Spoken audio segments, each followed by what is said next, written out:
bonjour.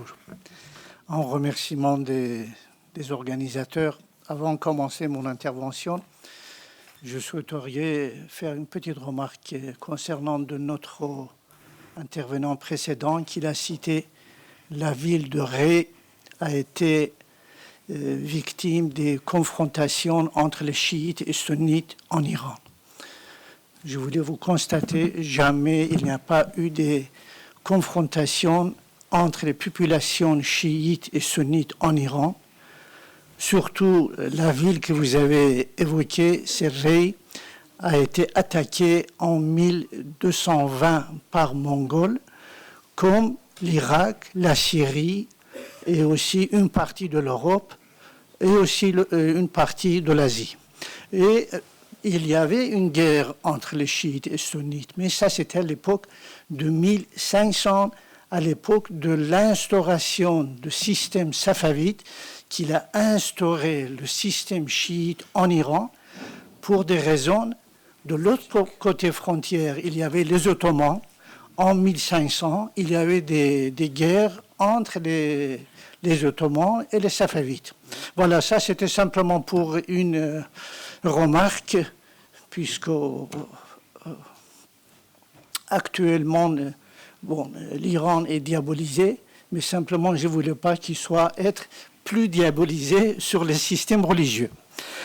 Bien, en ce qui concerne le Moyen-Orient, actuellement traverse une période charnière, une période marquée par une intensité inédite de bouleversements sécuritaires géopolitiques.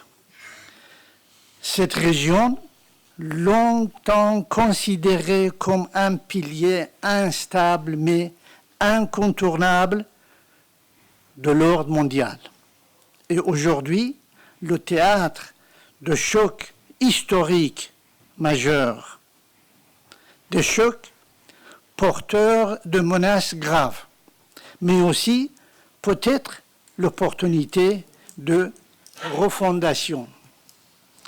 Cette époque troublée s'explique par l'imbrication de plusieurs facteurs, des conflits armés qui s'éternisent, des rivalités géopolitiques profondément enracinées, ravivées par de nouvelles ambitions et des crises humanitaires alarmantes qui plongent des millions d'êtres humains dans une extrême vulnérabilité. L'année écoulée a vu s'intensifier ces tensions. Nous avons insisté et assisté à l'escalade du conflit israélo-palestinien, à l'aggravation des confrontations entre Israël et le Hezbollah, une recomposition continue des alliances stratégiques dans la région. Parmi les événements marqués, l'assassinat de Hassan Nasrallah lors d'une frappe israélienne à Beyrouth en 2024 a provoqué une flambée de violence. En avril 2024, l'Iran a franchi un seuil dangereux en attaquant directement Israël par drones et missiles. Et la crise persistante en mer Rouge, alimentée par des offensifs des Houthis, menace aujourd'hui la fluidité du commerce maritime mondial. Mais ces conflits ont aussi un visage humain. Au Liban, les représailles israéliennes ont aggravé une crise humanitaire déjà dramatique dans un contexte d'effondrement économique.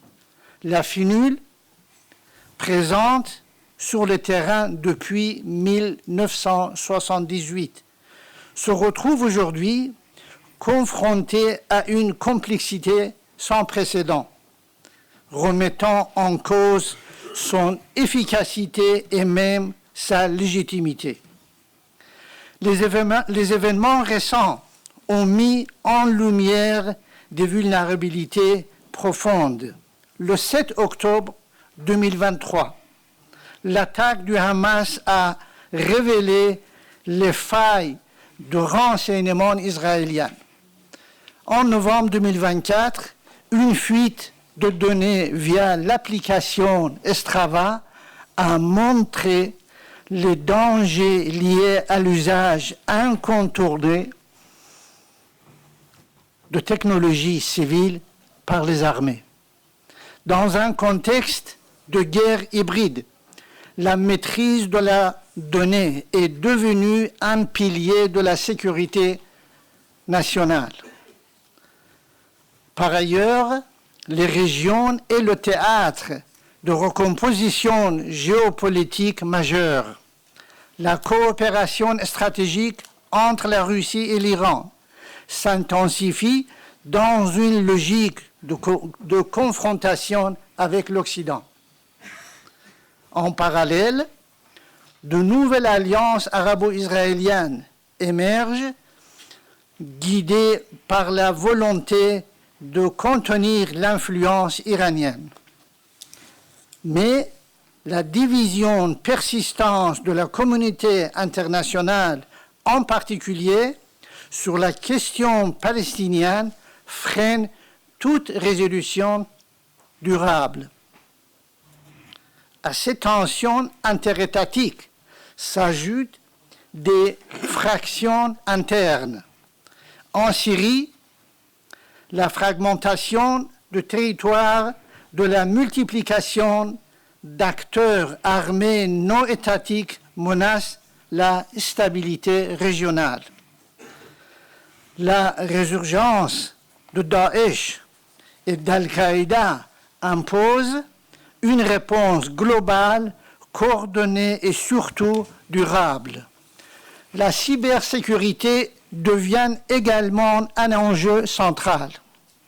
L'unité 8200 israélienne joue un rôle clé dans les contre-offensives numériques. Les États du Golfe et l'Iran investissent massivement dans leur capacité cyber. Dans cette équation complexe, les puissances extérieures continuent de jouer un rôle décisif. Les États-Unis, avec plus de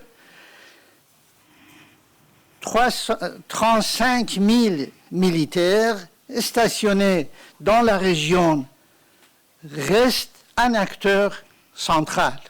La Russie consolide sa présence notamment via la Syrie.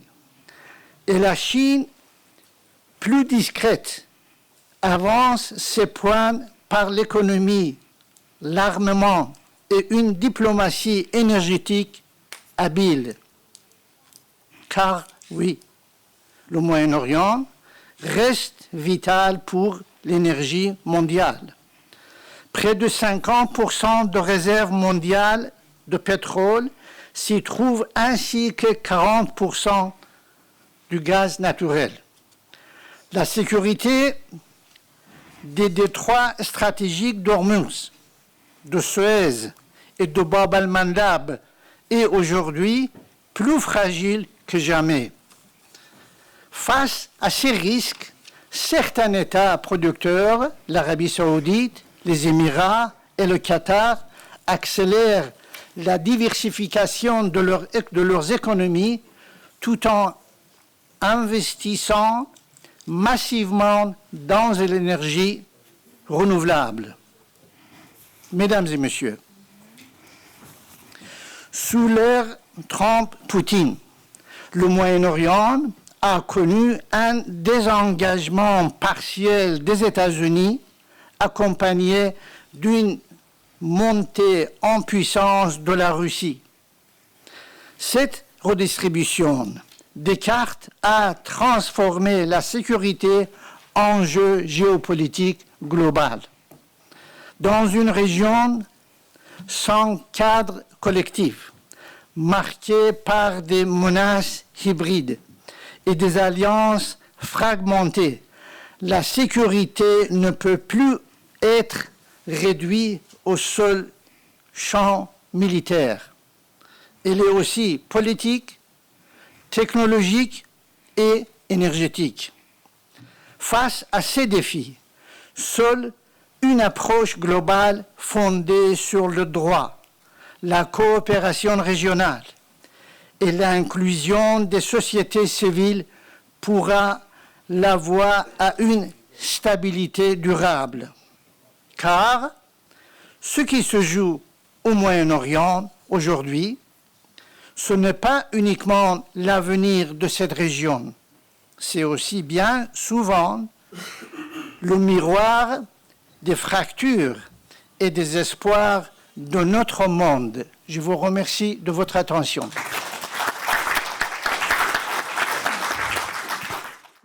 Merci, mon général.